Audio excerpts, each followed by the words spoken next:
Buenas tardes, profesor. Mi equipo está conformado por Peña García Rodolfo, Bejarano Bedoya Diego, Rochín Urias Edgar y su servidor Peña Patiño Lian André del sexto A de Electrónica. En esta presentación se expondrá el tema de la física cuántica, siendo más específicos definición, estudio, surgimiento, etc.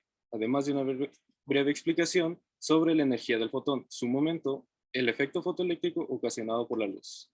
Todo esto reflejado en una investigación que realizamos a petición del profesor Jesús Álvarez, con el fin de entender un poco más del tema y detallarlo de una manera más comprensible. Buenas tardes, mi nombre es Edgar Alberto Rochín Urias y me tocó hablar de la historia de la física cuántica. La física cuántica surgió en la primera mitad del siglo XX tratando de responder a algunos problemas que no podían ser resueltos por los principios de la física clásica, que empezaba a perder credibilidad. Entonces, la física cuántica es uno de los grandes logros del intelecto humano y es la base de la comprensión de los fenómenos naturales. La física clásica es un límite de la física cuántica. La física cuántica explica el átomo, el enlace químico, las moléculas, la interacción de la luz con las partículas y la materia.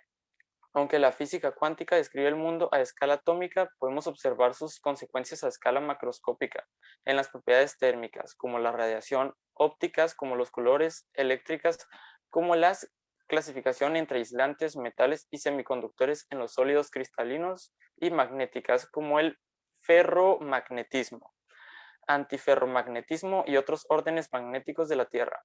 La física cuántica tiene a su vez importantes aplicaciones tecnológicas, como la invención del transistor y por lo tanto del ordenador, y es la base de la mayoría de la alta tecnología electrónica que utilizamos hoy en día.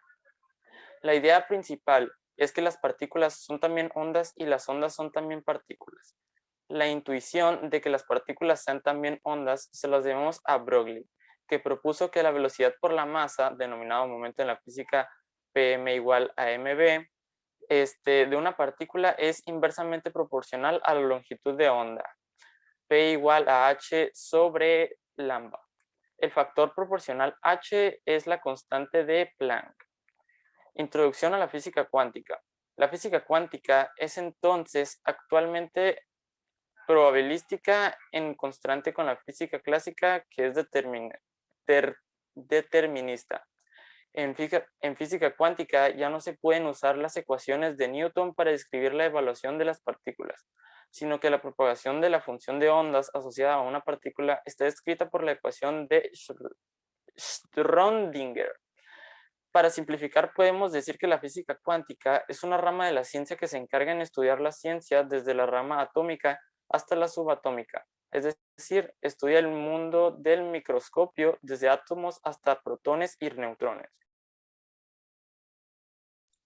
Buenas tardes, yo soy Liam André Peña Patiño y les daré un poco de información sobre el fotón. Según la física cuántica, el fotón es una partícula elemental que se compone de la luz y el cuanto, de energía en forma de radiación electromagnética, emitido o absorbido por la materia. También se define como la partícula indivisible que se mueve a la velocidad de la luz. La luz viene en paquetes a los que se le llama fotones. Sin embargo, no se pueden detectar su estructura a simple vista. Los fotones son partículas portadoras de las mismas de radiación electromagnética, no solo de la luz.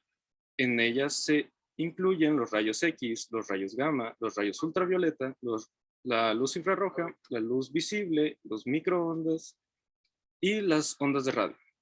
La idea de la luz como una partícula retornó el concepto moderno del fotón. Los fotones viajan en el vacío a una velocidad constante.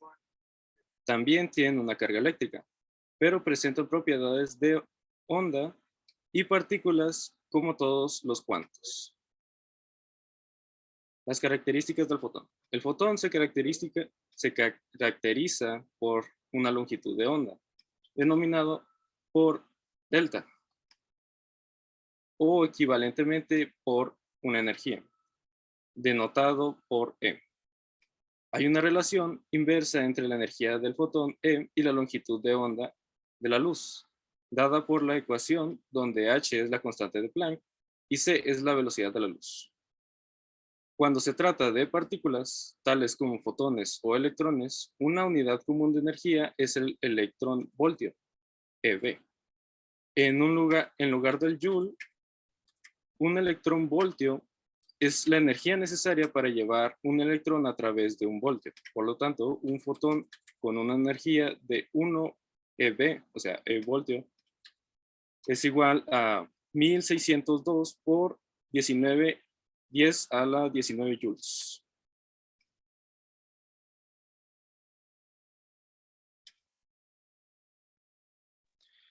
Buenas tardes, mi nombre es Bejarano de Diego y voy a hablar del momento del fotón.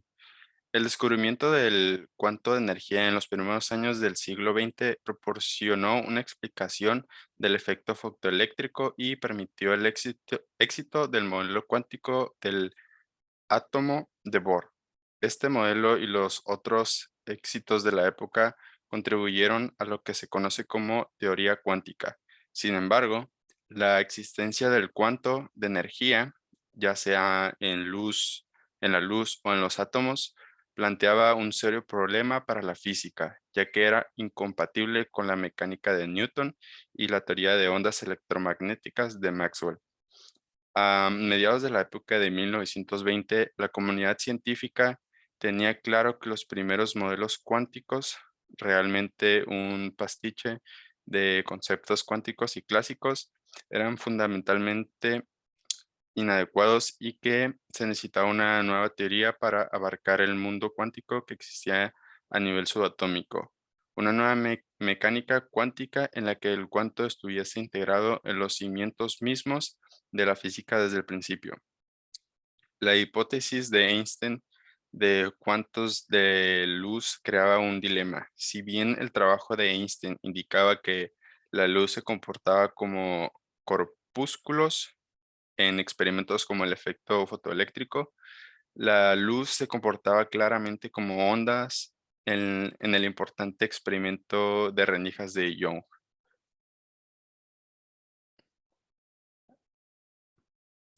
Por otro lado, la descripción de Einstein del efecto fotoeléctrico mostraba que la luz se comportaba como si consistiera en cuantos de luz parecidos a corpúsculos, más tarde llamados fotones. El propio Einstein señaló que dado que los fotones transportan energía, esta energía, mientras el fotón se mueva a la velocidad de la luz, c, es equivalente a una cierta cantidad de masa, de acuerdo con su famosa fórmula E igual a mc2.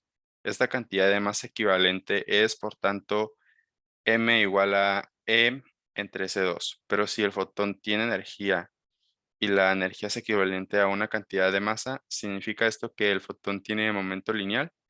En física newtoniana, el momento lineal, P, también llamado cantidad de movimiento de un cuerpo, se define como el producto de la masa de ese cuerpo por su velocidad. Esto es P igual a m por v.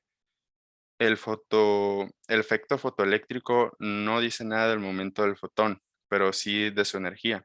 Como hemos mencionado antes, E igual a hf, em, de donde resulta que podemos expresar el momento lineal de un fotón de frecuencia f como P igual a hf sobre c.